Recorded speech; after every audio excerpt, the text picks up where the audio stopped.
I'd like to tell you about the strangest secret in the world. Some years ago, the late Nobel Prize-winning Dr. Albert Schweitzer was being interviewed in London, and a reporter asked him, "Doctor, what's wrong with men today?" And the great doctor was silent a moment, and then he said, "Men simply don't think."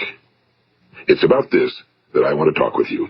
We live today in a golden age. This is an era that man has looked forward to, dreamed of, and worked toward for thousands of years. But since it's here, we pretty well take it for granted. We in America are particularly fortunate to live in the richest land that ever existed on the face of the earth, a land of abundant opportunity for everyone. But do you know what happens? Well, let's take 100 men who start even at the age of 25. Do you have any idea what will happen to those men by the time they're 65? These 100 men who all start even at the age of 25 believe they're going to be successful. If you asked any one of these men if he wanted to be a success, he'd tell you he did. And you'd notice that he was eager toward life, that there was a certain sparkle to his eye, an erectness to his carriage, and life seemed like a pretty interesting adventure to him. But by the time they're 65, 1 will be rich. 4 will be financially independent. 5 will still be working. 54 will be broke. Now think a moment. Out of the 100, only 5 make the grade. Now why do so many fail? What has happened to the sparkle that was there when they were 25? What's become of the dreams, the hopes, the plans? And why is there such a large disparity between what these men intended to do and what they actually accomplished? When we say about 5% achieve success, we have to define success. And here's the best definition I've ever been able to find. Success is the progressive realization of a worthy ideal. If a man is working toward a predetermined goal and knows where he's going, that man is a success. If he's not doing that, he's a failure. Success is the progressive realization of a worthy ideal. Rollo May, the distinguished psychiatrist, wrote a wonderful book called Man's Search for Himself. And in this book he says, the opposite of courage in our society is not cowardice. It is conformity. And there you have the trouble today. It's conformity, people acting like everyone else without knowing why, without knowing where they're going. Now think of it. In America right now, there are over 18 million people 65 years of age and older. And most of them are broke. They're dependent on someone else for life's necessities.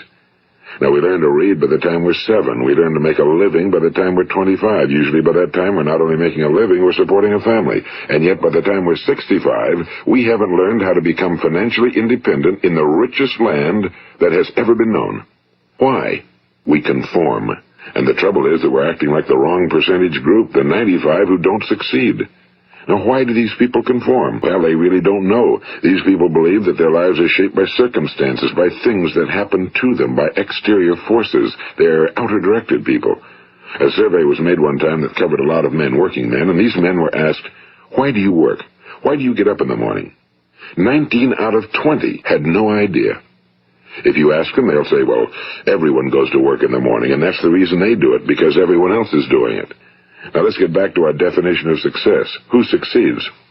The only person who succeeds is the person who is progressively realizing a worthy ideal. He's the person who says, I'm going to become this, and then begins to work toward that goal. I'll tell you who the successful people are. A success is the school teacher who's teaching school because that's what he or she wants to do. The success is the woman who's a wife and mother because she wanted to become a wife and mother and is doing a good job of it. The success is the man who runs the corner gas station because that was his dream. That's what he wanted to do. The success is the successful salesman who wants to become a top-notch salesman and grow and build with his organization.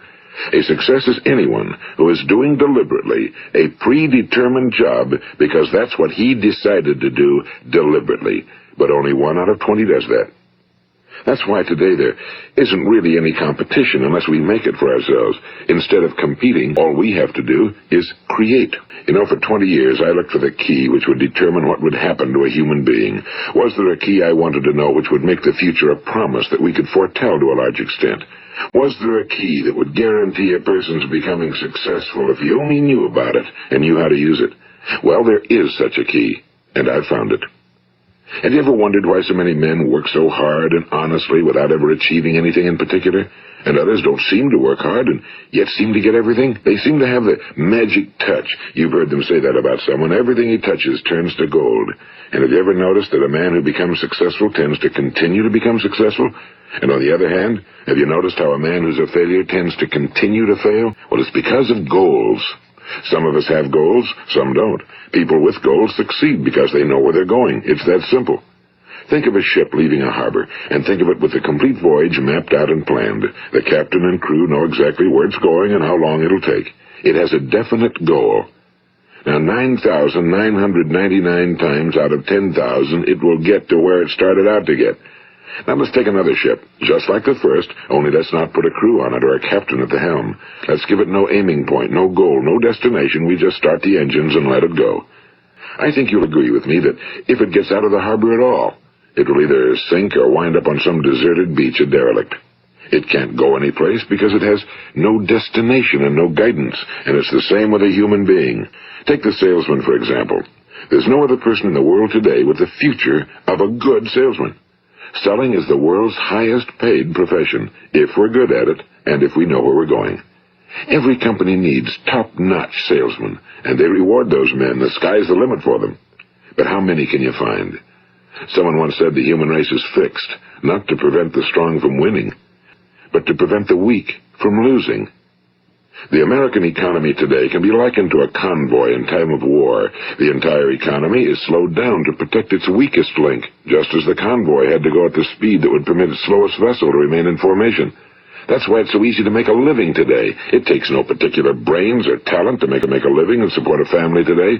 So we have a plateau of so-called security, if that's what a person's looking for. But we do have to decide how high above this plateau we want to aim. Now let's get back to the strangest secret in the world, the story that I wanted to tell you today. Why do men with goals succeed in life and men without them fail? Well, let me tell you something which, if you really understand it, will alter your life immediately. If you understand completely what I'm going to tell you from this moment on, your life will never be the same again. You will suddenly find that good luck just seems to be attracted to you. The things you want just seem to fall in line, and from now on you won't have the problems, the worries, the gnawing lump of anxiety that perhaps you've experienced before. Doubt, fear, well, they'll be things of the past. Here's the key to success, and the key to failure. We become what we think about. Now let me say that again.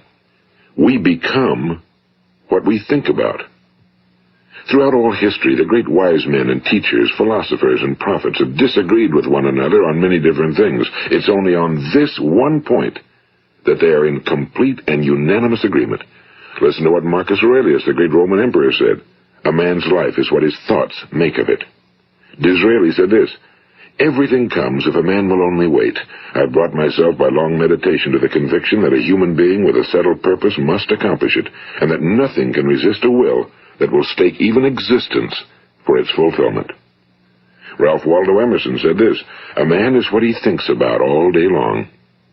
William James said, the greatest discovery of my generation is that human beings can alter their lives by altering their attitudes of mind.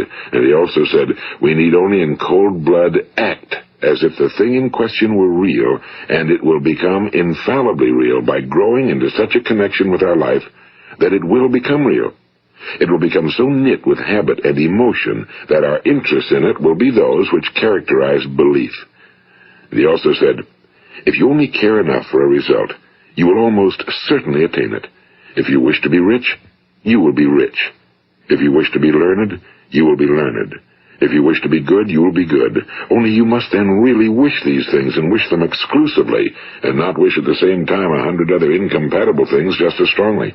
In the Bible you read in Mark 9:23, if thou canst believe, all things are possible to him that believeth. My old friend Dr. Norman Vincent Peale put it this way, this is one of the greatest laws in the universe. Fervently do I wish I had discovered it as a very young man. It dawned upon me much later in life, and I found it to be one of the greatest, if not my greatest discovery outside of my relationship to God. The great law, briefly and simply stated, is that if you think in negative terms, you will get negative results. If you think in positive terms, you will achieve positive results. That is the simple fact, he went on to say, which is at the basis of an astonishing law of prosperity and success. In 3 words, believe and succeed. William Shakespeare put it this way: our doubts are traitors and make us lose the good we oft might win by fearing to attempt. George Bernard Shaw said, people are always blaming their circumstances for what they are. I don't believe in circumstances. The people who get on in this world are the people who get up and look for the circumstances they want, and if they can't find them, make them. Well, it's pretty apparent, isn't it? And every person who discovered this for a while believed that he was the first one to work it out. We become what we think about. Now, it stands to reason that a person who's thinking about a concrete and worthwhile goal is going to reach it, because that's what he's thinking about, and we become what we think about. Conversely, the man who has no goal, who doesn't know where he's going, and whose thoughts must therefore be thoughts of confusion and anxiety and fear and worry, becomes what he thinks about. His life becomes one of frustration and fear and anxiety and worry. And if he thinks about nothing, he becomes nothing. Now, how does it work? Why do we become what we think about? Well, I'll tell you how it works as far as we know. Now, to do this, I want to tell you about a situation that parallels the human mind. Suppose a farmer has some land, and it's good fertile land. Now, the land gives the farmer a choice. He may plant in that land whatever he chooses. The land doesn't care. It's up to the farmer to make the decision. Now, remember, we're comparing the human mind with the land because the mind, like the land, doesn't care what you plant in it. It will return what you plant, but it doesn't care what you plant. Now, let's say that the farmer has 2 seeds in his hand. One is a seed of corn. The other is nightshade, a deadly poison. He digs 2 little holes in the earth, and he plants both seeds, one corn, the other nightshade. He covers up the holes, waters, and takes care of the land, and what will happen? Invariably, the land will return what's planted. As it's written in the Bible, as ye sow, so shall ye reap. Now remember, the land doesn't care. It'll return poison in just as wonderful abundance as it will corn. So up come the 2 plants, one corn, one poison. Now, the human mind is far more fertile, far more incredible and mysterious than the land, but it works the same way. It doesn't care what we plant. Success, failure. A concrete, worthwhile goal, or confusion. Misunderstanding, fear, anxiety, and so on. But what we plant, it must return to us. You see, the human mind is the last great unexplored continent on Earth. It contains riches beyond our wildest dreams. It will return anything we want to plant. Now, you might say, well, if that's true, why don't people use their minds more? Well, I think they figured out an answer to that one, too. Our mind comes as standard equipment at birth. It's free, and things that are given to us for nothing we place little value on. Things that we pay money for, we value. The paradox is that exactly the reverse is true. Everything that's really worthwhile in life came to us free. Our minds, our souls, our bodies, our hopes, our dreams, our ambitions, our intelligence, our love of family and children and friends and country, all these priceless possessions are free. But the things that cost us money are actually very cheap and can be replaced at any time. A good man can be completely wiped out and make another fortune. He can do that several times. Even if our home burns down, we can rebuild it. But the things we got for nothing, we can never replace. The human mind isn't used because we take it for granted. Familiarity breeds contempt. It can do any kind of job we assign to it, but generally speaking, we use it for little jobs instead of big, important ones. Universities have proved that most of us are operating on about 10% or less of our abilities. So decide now, what is it you want? Plant your goal in your mind. It's the most important decision you'll ever make in your entire life. What is it you want? You want to be an outstanding salesman? A better worker at your particular job? Do you want to go places in your company? In your community? Do you want to get rich? All you've got to do is plant that seed in your mind, care for it, work steadily toward your goal, and it will become a reality. It not only will, there's no way that it cannot. You see, that's a law, like the laws of Sir Isaac Newton, the laws of gravity. If you get on top of a building and jump off, you'll always go down. You'll never go up, and it's the same with all the other laws of nature. They always work. They're inflexible. Think about your goal in a relaxed, positive way. Picture yourself in your mind's eye as having already achieved this goal. See yourself doing the things you will be doing when you've reached your goal. Ours has been called the phenobarbital age, the age of ulcers and nervous breakdowns and tranquilizers. At a time when medical research has raised us to a new plateau of good health and longevity, far too many of us worry ourselves into an early grave, trying to cope with things in our own little personal ways. without learning a few great laws that will take care of everything for us. These things we bring on ourselves through our habitual way of thinking. Every one of us is the sum total of his own thoughts. He is where he is because that's exactly where he really wants to be, whether he'll admit that or not. Each of us must live off the fruit of his thoughts in the future, because what you think today and tomorrow, next month and next year, will mold your life and determine your future. You're guided by your mind. I remember one time I was driving through eastern Arizona, and I saw one of those giant earth-moving machines roaring along the road at about 35 miles an hour with what looked like 30 tons of dirt in it. A tremendous, incredible machine, and there was a little man perched way up on top with the wheel in his hands guiding it. And as I drove along, I was struck by the similarity of that machine to the human mind. Just suppose you're sitting at the controls of such a vast source of energy. Are you going to sit back and fold your arms and let it run itself into a ditch? Or are you going to keep both hands firmly on the wheel and control and direct this power to a specific, worthwhile purpose? It's up to you. You're in the driver's seat. You see, the very law that gives us success is a two-edged sword. We must control our thinking. The same rule that can lead a man to a life of success, wealth, happiness, and all the things he ever dreamed of for himself and his family. That very same law can lead him into the gutter. It's all in how he uses it, for good or for bad. This is the strangest secret in the world. Now, why do I say it's strange, and why do I call it a secret? Actually, it isn't a secret at all. It was first promulgated by some of the earliest wise men, and it appears again and again throughout the Bible, but very few people have learned it, understand it. That's why it's strange, and why for some equally strange reason it virtually remains a secret. I believe that you could go out and walk down the main street of your town and ask one man after another what the secret of success is, and you probably wouldn't run into one man in a month who could tell you. Now, this information is enormously valuable to us if we really understand it and apply it. It's valuable to us not only for our own lives, but the lives of those around us, our families, employees, associates, and friends. Life should be an exciting adventure. It should never be a bore. A man should live fully, be alive. He should be glad to get out of bed in the morning. He should be doing a job he likes to do because he does it well. One time I heard Grove Patterson, the great late editor-in-chief of the Toledo Daily Blade, make a speech, and as he concluded his speech, he said something I've never forgotten. He said, "My years in the newspaper business have convinced me of several things. Among them, that people are basically good, and that we came from someplace, and we're going someplace. So we should make our time here an exciting adventure. The architect of the universe didn't build a stairway leading nowhere." And the greatest teacher of all, the carpenter from the plains of Galilee, gave us the secret time and time again. As ye believe, so shall it be done unto you. I've explained the strangest secret in the world and how it works. Now, on this side, I want to explain how you can prove to yourself the enormous returns possible in your own life by putting this secret to a practical test. I want you to make a test that will last 30 days. It isn't going to be easy, but if you'll give it a good try, it will completely change your life for the better. Now, back in the 17th century, Sir Isaac Newton, the English mathematician and natural philosopher, gave us some natural laws of physics which apply as much to human beings as they do to the movement of bodies in the universe. And one of these laws is that for every action, there is an equal and opposite reaction. Simply stated, as it applies to you and me, it means we can achieve nothing without paying the price. The results of your 30-day experiment will be in direct proportion to the effort you put forth. To be a doctor, you must pay the price of long years of difficult study.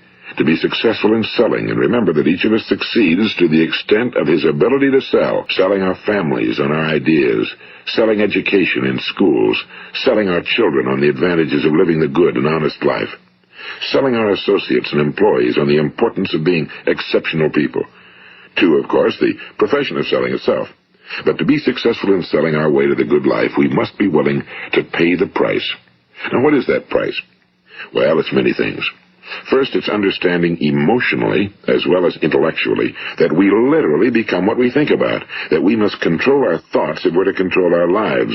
It's understanding fully that as ye sow, so shall ye reap. Second, it's cutting away all fetters from the mind and permitting it to soar as it was divinely designed to do. It's the realization that your limitations are self-imposed and that the opportunities for you today are enormous beyond belief. It's rising above narrow-minded pettiness and prejudice.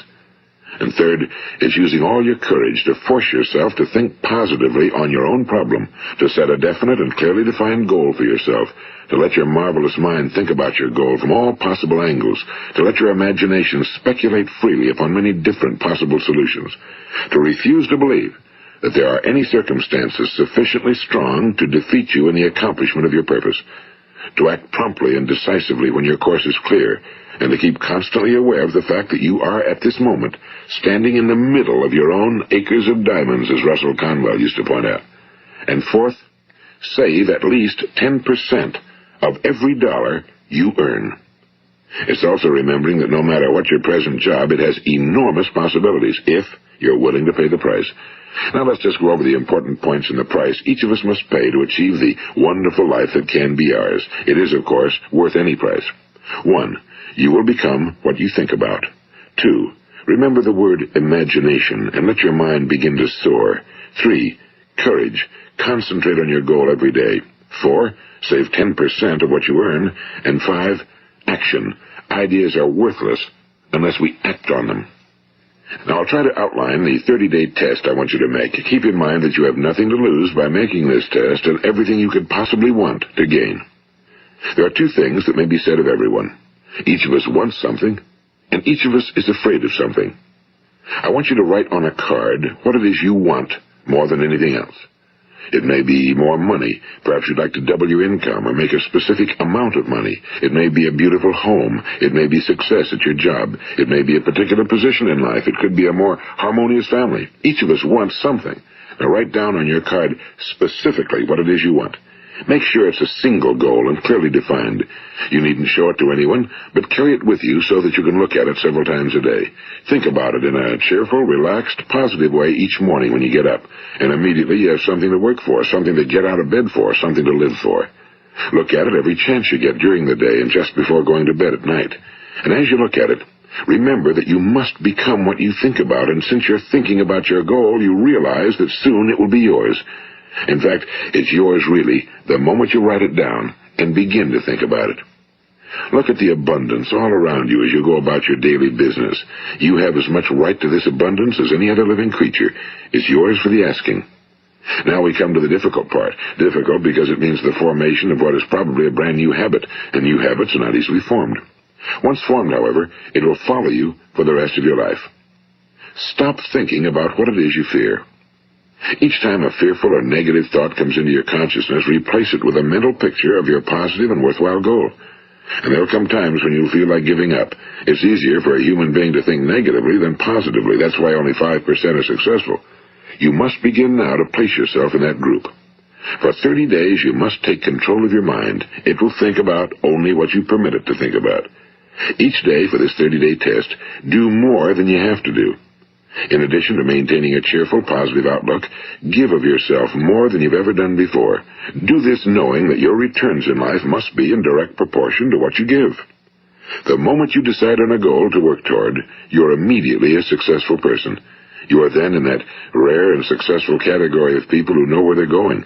Out of every 100 people, you belong to the top 5. Don't concern yourself too much with how you're going to achieve your goal. Leave that completely to a power greater than yourself. All you have to do is know where you're going. The answers will come to you of their own accord and at the right time. Remember these words from the Sermon on the Mount, and remember them well.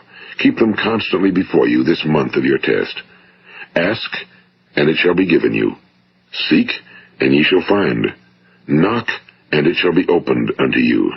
For every one that asketh receiveth, and he that seeketh findeth, and to him that knocketh it shall be opened.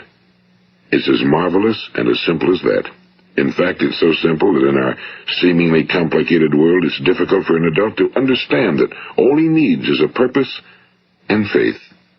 For 30 days, do your very best. If you're a salesman, go at it as you've never done before, not in a hectic fashion, but with the calm, cheerful assurance that time well spent will give you the abundance in return you deserve and want. If you're a homemaker, devote your 30-day test to completely giving of yourself without thinking about receiving anything in return, and you'll be amazed at the difference it makes in your life.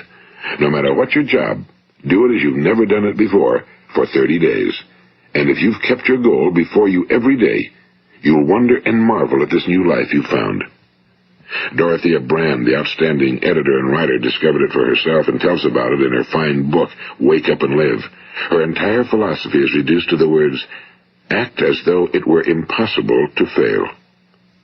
She made her own test with sincerity and faith, and her entire life was changed to one of overwhelming success. Now, you make your test for 30 full days. Don't start your test until you've made up your mind to stick with it. You see, by being persistent, you're demonstrating faith. Persistence is simply another word for faith. If you didn't have faith, you'd never persist. If you should fail during your first 30 days, by that I mean suddenly find yourself overwhelmed by negative thoughts, you've got to start over again from that point and go 30 more days. Gradually, your new habit will form until you find yourself one of that wonderful minority to whom virtually nothing is impossible. And don't forget the card. It's vitally important as you begin this new way of living. On one side of the card, write your goal, whatever it may be. On the other side, write the words we've quoted from the Sermon on the Mount. Ask, and it shall be given you. Seek, and ye shall find. Knock, and it shall be opened unto you. Nothing great was ever accomplished without inspiration. See that during these crucial first 30 days, your own inspiration is kept at a peak. And above all, don't worry. Worry brings fear, and fear is crippling. The only thing that can cause you to worry during your test is trying to do it all yourself. Know that all you have to do is hold your goal before you. Everything else will take care of itself. Remember also to keep calm and cheerful. Don't let petty things annoy you and get you off course. Now, since making this test is difficult, some will say, why should I bother? Well, look at the alternative. No one wants to be a failure. No one really wants to be a mediocre individual. No one wants a life constantly filled with worry and fear and frustration. Therefore, remember that you must reap that which you sow. If you sow negative thoughts, your life will be filled with negative things. If you sow positive thoughts, your life will be cheerful, successful, and positive. Now, gradually, you will have a tendency to forget what you've heard on this recording. Play it often. Keep reminding yourself of what you must do to form this new habit. Gather your whole family around at regular intervals and listen to what's been said here. You know, most men will tell you that they want to make money without understanding the law. The only people who make money work in a mint. The rest of us must earn money. This is what causes those who keep looking for something for nothing or a free ride to fail in life. The only way to earn money is by providing people with services or products which are needed and useful. We exchange our time and our product or service for the other man's money. Therefore, the law is that our financial return will be in direct proportion to our service.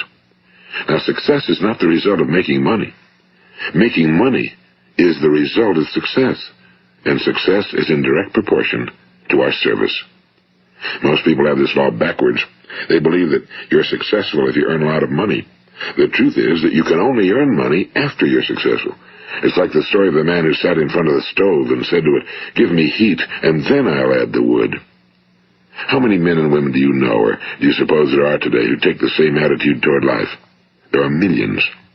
We've got to put the fuel in before we can expect heat. Likewise, we've got to be of service first before we can expect money. Don't concern yourself with the money. Be of service, build, work, dream, create. Do this and you'll find there's no limit to the prosperity and abundance that will come to you. Prosperity, you know, is founded upon a law of mutual exchange. Any person who contributes to prosperity must prosper in turn himself. Sometimes the return will not come from those you serve, but it must come to you from someplace, because that's the law. For every action, there is an equal and opposite reaction. As you go daily through your 30-day test period, remember that your success will always be measured by the quality and quantity of service you render, and money is a yardstick for measuring this service. No man can get rich himself unless he enriches others. Now, there are no exceptions to a law. You can drive down any street in America and from your car estimate the service that's being rendered by the people living on that street. Had you ever thought of this yardstick before? It's interesting. Some, like ministers and priests and other devoted people, measure their returns in the realm of the spiritual, but again, their returns are equal to their service. Once this law is fully understood, any thinking person can tell his own fortune. If he wants more, he must be of more service to those from whom he receives his return. If he wants less, he has only to reduce his service. This is the price you must pay for what you want. If you believe you can enrich yourself by deluding others, You can end only by deluding yourself. It may take some time, but just as surely as you breathe, you'll get back what you put out. Don't ever make the mistake of thinking you can avert this. It's impossible. The prisons and the streets where the lonely walk are filled with people who tried to make new laws just for themselves. We may avoid the laws of man for a while, but there are greater laws that cannot be broken. An outstanding medical doctor recently pointed out 6 steps that will help you realize success. 1. Set yourself a definite goal. 2. Quit running yourself down. 3. Stop thinking of all the reasons why you cannot be successful and instead think of all the reasons why you can. 4. Trace your attitudes back through your childhood and try to discover where you first got the idea you couldn't be successful, if that's the way you've been thinking. 5. Change the image you have of yourself by writing out a description of the person you would like to be. And 6. Act the part of the successful person you have decided to become. The doctor who wrote those words is a noted West Coast psychiatrist, Dr. David Harold Fink. Do what the experts since the dawn of recorded history have told you must do. Pay the price by becoming the person you want to become. It's not nearly as difficult as living unsuccessfully. Make your 30-day test, then repeat it again, and each time it will become more a part of you until you'll wonder how you could ever have lived any other way. Live this new way and the floodgates of abundance will open and pour over you more riches than you may have dreamed existed. Money? Yes, lots of it. But what's more important, you'll have peace. You'll be in that wonderful minority who lead calm, cheerful, successful lives. Start today. You have nothing to lose, but you have a whole life to win. This is Earl Nightingale, and thank you.